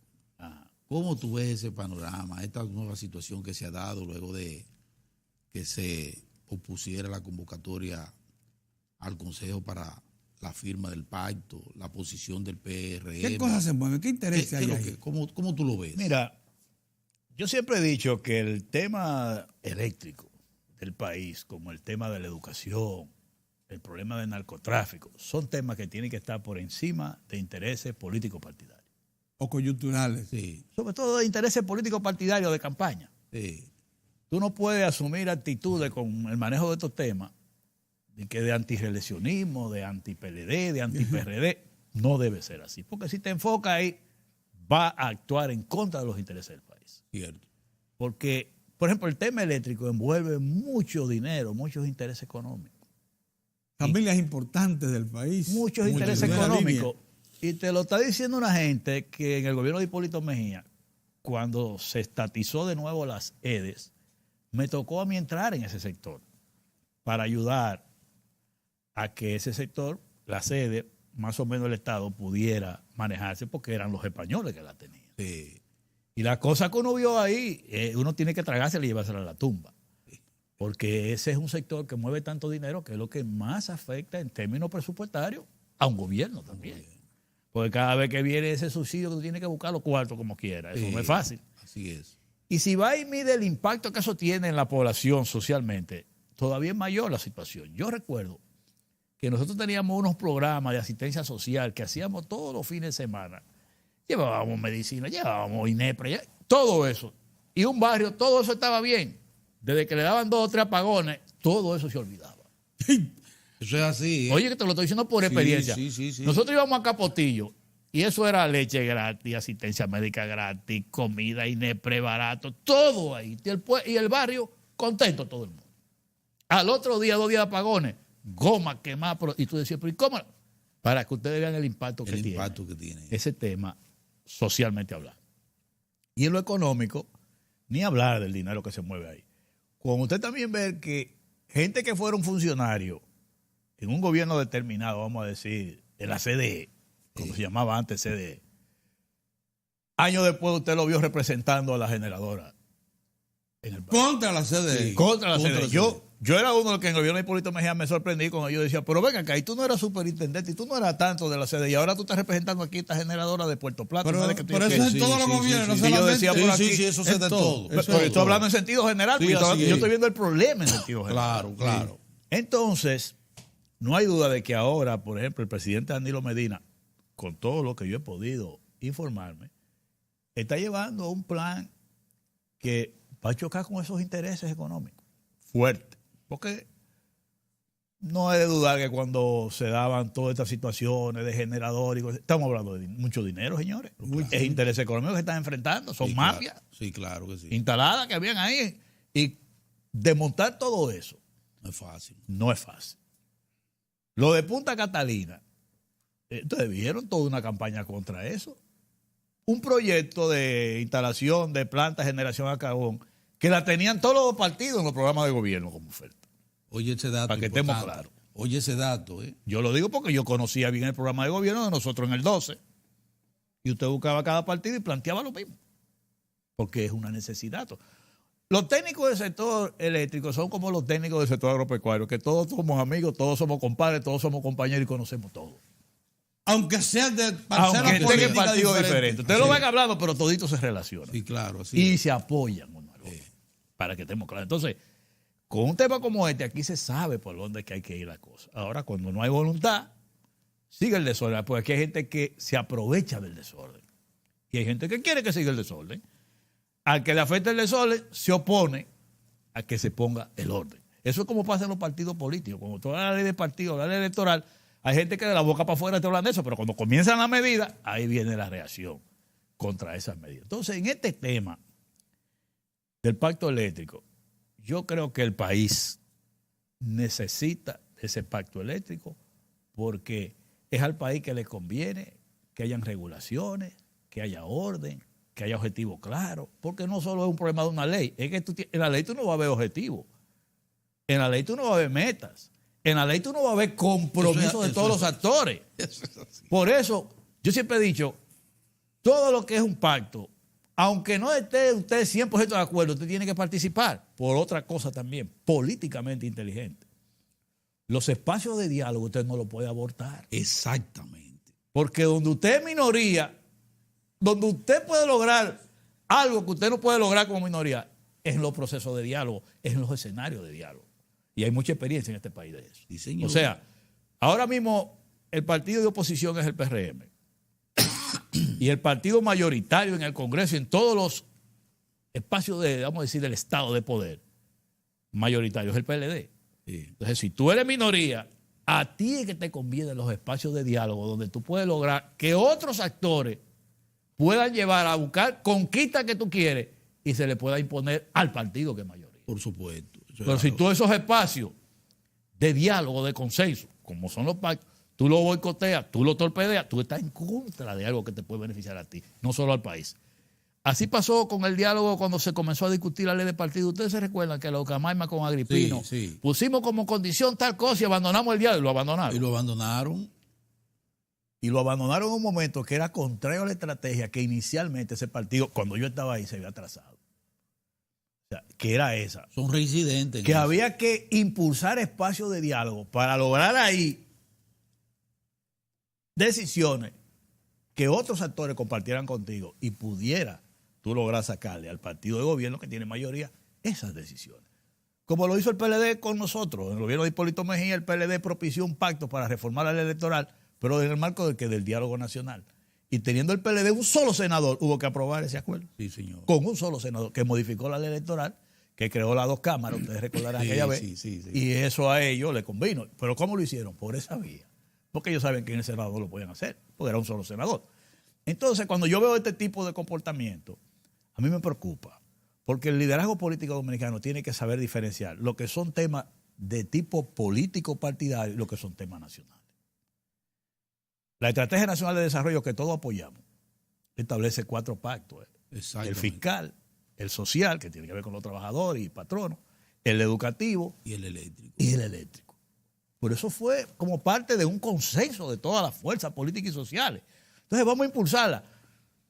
Tú dirás, bueno, no es el pacto que yo quisiera porque por algo tenemos diferencia y podemos unificar un 80 o un 85% de las opiniones y un 10 o un 15% tenemos diferencia. Pero es un avance, hermano. Sí, por supuesto. Vámonos al avance porque el país, cuando tú le das esas explicaciones que yo iba dándole el amigo Luis Abinader, la población entiende eso, para que él entienda claro. La población no sabe por qué. Pero para nada. No le entiende ni un carajo eso, para que estemos claros. La gente lo que dice, ¿y por qué si todos estaban de acuerdo usted no fue? Eso es lo que la gente entiende. Exactamente. Y siempre ha beneficiado al país. Al interior de su propio partido. Claro, porque en el mismo partido. Porque son ciudadanos igual. No, y hay diferencia, porque, oye, aquí sabemos lo que se mueve detrás de cada cosa. Hay cosas que uno ni la puede decir. Pero aquí entre nosotros sabemos lo que se mueve. Entonces, ese pacto que se planteaba 3 años atrás fue que se había consensuado eso. Y en el 17 ya se sabía lo que se, ese mismo borrador, ese mismo acuerdo era lo que se iba a firmar. Si usted tiene observación sobre el acuerdo, de que falta esto, usted lo dice. Pero es igualito, pero ya consensuamos el 85%. Entonces yo creo que ahí funcionó, además de otra cosa, que yo me la reservo, la politiquería barata. Exacto. El antirreeleccionismo. El antirreelección. Porque esto. Gente que dice, no, eso es lo que va a favorecer la reelección. Pues hay que ponerse en contra de eso. Y se pierden en el escenario político. Porque hay lo que le llaman en política los escenarios cuando usted dice. Ustedes que recuerdan la expresión que nosotros usábamos antes, que decíamos el voto crítico. El voto crítico. Sí. Una mayoría está de acuerdo con algo y tú dirás, bueno, yo no puedo poner lo que la mayoría quiere. Sí, pero, entonces yo he visto un voto crítico. Pero no se me puede criticar. Pero no abandona el escenario. No abandona el escenario. Eso es ser inteligente. Y manda un mensaje. Claro. Yo vi a los industriales de Herrera más o menos en esa actitud. Dicen, no, nosotros estamos dispuestos a firmar y cosas así. Y entendemos que hay una serie de cosas que no estamos de acuerdo. Pero lo van a firmar. Es una actitud inteligente. Porque una de las cosas que el político tiene que manejarse es qué piensa la población de cada tema. Bueno. Por ejemplo, la visita sorpresa del presidente Danilo Medina. Ustedes pueden estar de acuerdo o no, pero el 95% de la población dominicana la ve positiva. Y usted va a hablar en contra de eso como político. Se va a suicidar. Claro. Porque para eso usted maneja información. Mire, ese estudio. Mire, con un 40-50% de efectividad de esa visita sorpresa, el país está ganando una inmensidad. Oiga lo que le estoy diciendo. Sí, pero caballo, yo le estoy poniendo un 50. Pero a mí, yo le estoy diciendo que esa parte yo la conozco bien, pero el político se maneja con investigación. Y te dice, mira, este tema es favorable a la figura del presidente en este porcentaje. Tú sabes lo que te recomienda un estratega político. Dice, no toque ese tema. No toque eso. Tú puedes estar no de acuerdo, pero mejor no lo toques. Mejor no lo toque. Porque si toca eso, Pedro, te van a dar el rechazo de esa mayoría. Sí, señor. Y a eso yo le aplico lo que acabamos de ver. El país estaba en pacto eléctrico en ese momento. La gente esperaba que eso se iba a firmar. La gente tenía una expectativa de que eso era algo positivo para el país. Entonces, cuando tú tomas una decisión de ese tipo, a última hora, tú actuaste quizás emocionalmente y por otras razones que yo quiero decir, y no calculaste, como dice, el costo político de eso. Mire, eso está claro. Entonces, yo sí insisto. Hay que seguir, como dice Mozart, es muy claro, hay que seguir insistiendo en el pacto, insistiendo, claro. Pero yo también creo que el presidente de la República y el gobierno tienen que seguir insistiendo en el plan que tienen. Exactamente. Que yo no soy vocero del gobierno para revelar todo lo que son los planes. Yo tengo información, sí, no solo con la entrada de Punta Catalina.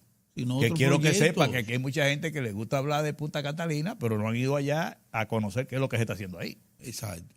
Yo me metí ahí casi un día a averiguar qué es lo que había ahí, para poder saber lo que es, porque claro. A mí me gusta hablar y conozco los técnicos que están ahí, gente seria, y le pregunto, y esto, y dime, lo que están supervisando, y yo me entero. Y déjame ver lo de medio ambiente, y me entero, pero también uno tiene informaciones de fuera, claro, de otras plantas, ¿qué ha pasado? Diario de 4 fue cuando se inició a mitad de gestión de Punta Catalina y ahora nos falta ver únicamente la arranque. Yo no soy vocero del gobierno, pero ahí hay muchísimas cosas inclusive que no se han dicho positivas, que cuando se sepan y se vean, pero yo sé que eso es una amenaza para ciertos sectores en términos de intereses económicos. Y por eso bombardean. Y yo he presido partidario que el Estado tiene que cubrir su retaguardia ante el manejo con los generadores. Claro. Y Catalina es eso. Sobre todo un sector estratégico como No, porque cuando entra Catalina ya la demanda va a estar por encima. O sea, la oferta va a estar por encima de la demanda. Sí. Y eso es un elemento importante con una electricidad, vamos a decir, con una generación eléctrica que te baja los costos. Sin decirte de los otros proyectos que hay. Entonces... No, pero porque Punta Catalina ya te generó un contrato de compra-venta de energía de 930 megavatios a 8 centavos. ¿Y sabe qué generó también? Una cosa que tenía 10 años pendiente. Ya se decidió hacer un gasoducto de gas natural. De AES. Todo eso lo provocó esa voluntad política. Tú conoces, y eso todo tenía 10 años. Ustedes conocen eso, yo conozco más de ahí todavía, en ese sentido. Ahora, ¿qué es lo que yo quiero decir? El gobierno ya está blindado de que entre Punta Catalina cuando tú te sientas con estos generadores. Porque el problema es cuando tú no tienes capacidad. Pero ya tú estás. Pero cuando tú la tienes, ahí, ya no es lo mismo. Ya no es lo mismo. No es lo mismo porque esa es la parte. Porque todo lo otro es técnico. Pero vámonos ahora al manejo gerencial. Del mercado. Vamos a ver cómo va a ser. Cuando yo me siento que tengo ahí. 700 megavatios. Y te digo, esto va así, así. Y tú dices, pues yo apago la mía. Pero ¿y ahora? Con esa Punta Catalina. Exacto. ¿Tú entiendes? Bueno, pues yo recuerdo cuando estábamos en el gobierno que a veces iban a Palacio los generadores. Cuando vio Hipólito Mejía, los generadores con el problema del subsidio, del pago y de ese tipo de cosas, acompañados de sus respectivos embajadores. Sí, era así. Óigame cómo es. Y nos decía el presidente Mejía, acompáñenme allí, venga, para que ustedes vean la mafia que hay. Así me lo decía. Para que ustedes vean qué es lo que hay allí, para que ustedes vean si el gas pela. Sí. Y ahí uno se veía todo. Entonces, estamos ante un tema, como decíamos ahorita, que se va organizando y se va desmontando toda una madeja de intereses económicos que quien afectan al final de cuentas es al pueblo dominicano. Pero claro. Sí. Y que un Estado, un gobierno tiene la responsabilidad de montar eso. Por supuesto. Y yo creo que se han ido en paso concreto hacia desmontar eso. Entonces, tú lo que tienes es que tratar de contribuir a eso, porque eso es el beneficio del pueblo. Claro. Así es. Tú me dices, tú tienes una diferencia conmigo, pero dime cómo yo lo arreglo, porque este es un tema que tiene que estar por encima de bandería política. Que, como yo le decía ahorita, involucra a técnicos de todos los partidos que saben por dónde debe caminar y por dónde no. Así. Claro que sí. Y que todos queremos la solución del problema. Entonces yo creo que ese fue un error de parte del PRM. Ojalá recapacite. Ojalá. Porque el que mete la pata y la saca no, el gobierno le ha dejado una puerta abierta. Al no revelar la causa. Una segunda oportunidad. Pero eso fue prudente, no revelar la causa. Porque después te quieren acusar de politiquería, de que tú lo que estás es estigmatizando al otro. Entonces, pero ya la prudencia, porque la gente saca sus conclusiones. Ya le estaban acusando al gobierno. ¿Tú sabes qué es lo que pasa? Que la gente saca sus conclusiones y además se entera de todo. ¿Qué pasó? ¿Quién está de acuerdo? ¿Quién no está de acuerdo? Porque aquí no conocemos todo. Así es. Cuando yo veo a un técnico opinando, ya yo sé por dónde viene. Desde que yo veo opinando, yo digo, porque primero yo estaba ahí. Yo conozco todo eso. Ese tema en el PRM se discutió hace tiempo. Y yo estaba en las discusiones. A mí me tocaba participar con la comisión esa del sector eléctrico y con la comisión económica, que yo me sentaba con ellos. Porque como los técnicos hablan un lenguaje diferente al que tú le tienes que comunicar a la población, el papel mío era conocer la conclusión de los técnicos para que se mandara el mensaje, como la población lo entendiera. Sí. Porque tú te pasas 2 horas discutiendo entre economistas y técnicos y cosas, y es posible que tú no entiendas nada. Entonces, ¿cómo hacer que las conclusiones puedan ser digeridas por la población? Así es. Entonces, yo conozco todos los intereses y todas las intrigas que se manejan ahí. Fíjense por qué la opinión del presidente Mejía, que fue presidente de la República, es diferente. Es diferente, sí. Porque él sabe lo que él conoce bien eso, por supuesto. Entonces, uno también tiene que darle, como digo yo, lo que llama, dejar que alguna gente pague lo que dice en el campo, el novicial. El noviciado, sí. Que es el tiempo de novato. Sí, así es. El que no conoce lo que es el manejo del poder, los intereses del poder, del gobierno, a veces comete cosas como esas que son parte del noviciado. Esto tú decías, una comparecencia anterior, le adelantabas al país, puede haber problemas con esto, con la ley de partido, la ley electoral, la Junta Central Electoral, cómo va a disponer de recursos, todo eso. Eso es lo que estamos viendo. Ese es el cuadro que se ha Pero presentado. ya tenemos Pero ya tenemos una estructura ley, ya lo para las tenemos. Sí, yo elecciones. recuerdo, ¿Cómo tú lo ves ahora? recuerdo que la última vez que yo venía al programa le decía a ustedes que no estaban aprobadas ninguna de las leyes. Exacto. Que yo llamaba, advertía y observaba de que yo entendía que las dos leyes era necesario aprobarlas, lo primero, claro. que constituyen un paso de avance, aprobarlas, y que podíamos hacer algunos ajustes a la luz de la realidad que tenemos. Que habían unos vacíos legales, ese tipo de cosas. Bueno, ya las dos leyes se aprobaron, la de partido y la ley electoral. Como dicen popularmente, ahora tenemos que bandeárnosla con esas dos leyes. Sí, señor. Que son ya un hecho. Se mantienen todas estas situaciones de que habrá que ver cómo tomamos medidas, y lo que más me preocupa a mí es el tiempo. El tiempo, sí. Porque llega un momento que tú puedes tener una buena ley, unas buenas regulaciones, pero si el tiempo no te permite aplicarla, entonces es un problema. Porque debimos de haber, yo recuerdo que yo le decía a esos señores, eso tenemos que aprobarlo ahora, hace tiempo de aprobarlo, porque cuando tú le tiras ahora a los partidos una ley de partido con toda esta regulación y le queda, y estamos a menos de un año para las elecciones, ahora la gente lo encuentra como una camisa de fuerza, como un problema. Algo bueno lo ve como negativo. Entonces nosotros teníamos al día de hoy, teníamos la ley de partido y teníamos un reglamento de la Junta en función de esa ley de partido. Y a eso viene y se agrega ahora la ley electoral. ¿Y qué pasa? Que hay un desconocimiento en el liderazgo político, en la dirigencia política, grandísimo de la ley de partido, porque el debate se quedó en primaria abierta y primaria cerrada. Y el contenido de la ley no fue verdaderamente suficientemente digerido por los partidos. Entonces, cuando cae esta ley de partido, a mí me tienen los teléfonos al salto de la pulga de cada quien preguntándome qué aquí y qué allí. Sí. Porque el liderazgo político, la dirigencia política no se dedicó en ese tiempo a conocer bien eso. Ya es una realidad. Tienen que conocerla, aprender a la carrera, como le llaman eso. Pero encima de eso viene la ley electoral, que tampoco la han conocido de fondo. Y esa tiene 280 y pico de artículos.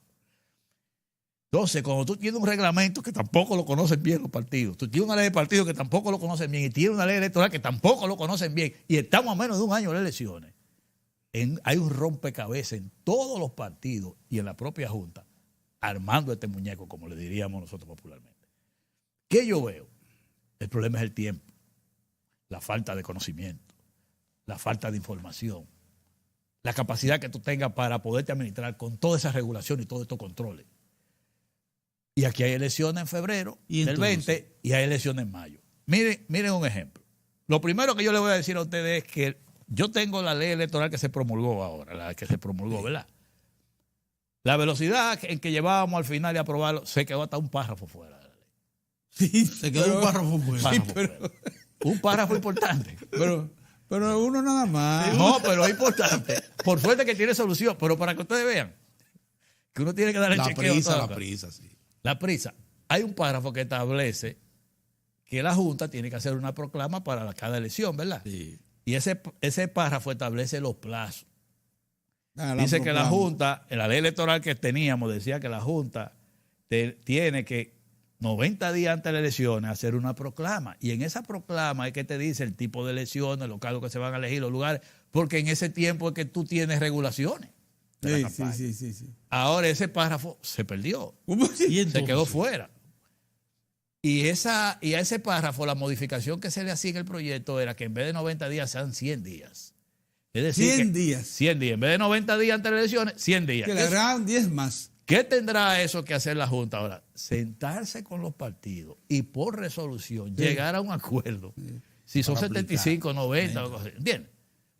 Ya es un tema que tiene que resolver. Yo creo que lo puede resolver por resolución. Claro que sí. Pero bien, ahora, ¿qué sucede? La ley electoral trae un elemento nuevo, esa ley que se aprobó. Que los plazos fueron modificados. Así como se modificó la proclama, se modificó, oigan este tema que es muy delicado. Por eso que yo digo que esto hay que sentarse a analizarlo con detenimiento, porque lo que hay que buscar solución. Yo estoy del criterio de que las dos leyes son avances. Y que donde tenemos problemas hay que buscarle solución. Sí, claro. Ahora, lo que no podemos jugar con el tiempo, porque a ese no le podemos buscar solución. Exacto. No lo controlamos.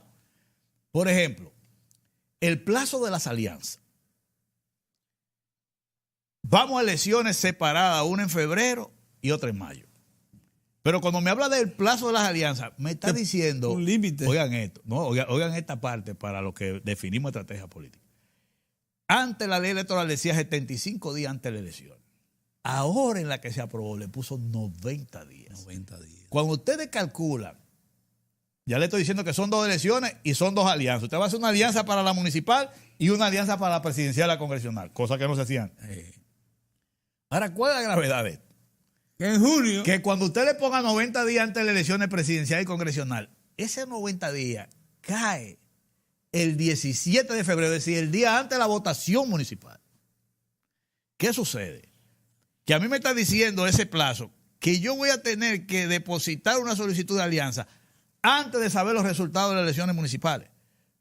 Pero lo más grave es que cuando yo deposite, cuando los 27 partidos depositen su solicitud de alianza, la Junta tiene que convocar audiencia a los partidos. O sea, ¿cómo va a estar la Junta convocando a los partidos a audiencia para conocer la alianza si tiene el 16 de febrero la gente votando? Votando, sí. ¿Por qué pasa eso? Y así te va con la inscripción de candidatura, también los plazos. Con la proclama, también los plazos. Y los temas que yo decía que eran el vacío. ¿Por qué era el vacío que yo decía? Y ahora lo tenemos ya en leyes aprobadas.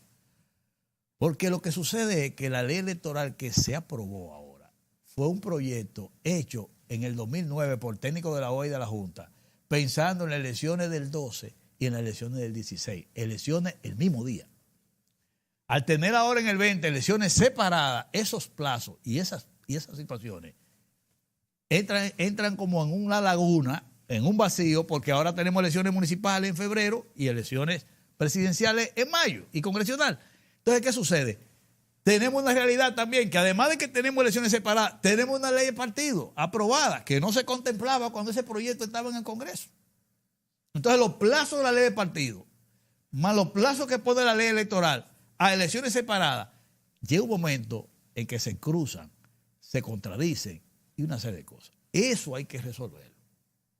Porque el tema que yo le pongo a la alianza, tú me estás diciendo a mí que el 17 de febrero yo tengo como límite para decidir la alianza a nivel presidencial y congresional. Pero ya tiene antes.